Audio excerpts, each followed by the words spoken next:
Ci spostiamo a Gemona, i comitati a difesa dell'ospedale scendono in piazza, hanno cominciato la loro battaglia oltre 20 anni fa e ancora oggi non intendono lasciare che la struttura sanitaria vada perduta.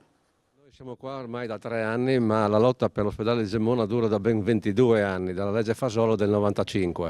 E naturalmente continueremo fin quando questo territorio avrà di nuovo un suo ospedale di riferimento, dotato di tutte le cose che servono a questo territorio e non l'attuale presidio ospedaliero che ci ha regalato l'attuale giunta regionale. Noi chiediamo semplicemente una nuova azienda sanitaria, l'azienda 3, che sia pedemontana e montana, che comprenda il Gemonese, la Carnia, la Valcanale, il Canale del Ferro e il Tarcentino. È una zona omogenea con circa 100.000 abitanti che ha sempre fatto riferimento ai 2 ospedali che in questo momento esistono sul territorio. Continuiamo da anni a non essere ascoltati, tutto quello che abbiamo già detto 3 anni fa all'inizio di questa riforma nuova si è puntualmente avverato e noi siamo sempre qui a ribadire quello che la popolazione di questo territorio ha bisogno e quello che vuole. Noi vogliamo solo quei servizi di base che sono necessari a questi territori qua.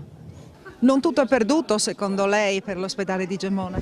No, non tutto è perduto, soprattutto perché è uno degli unici ospedali antisismici, costruiti antisismico.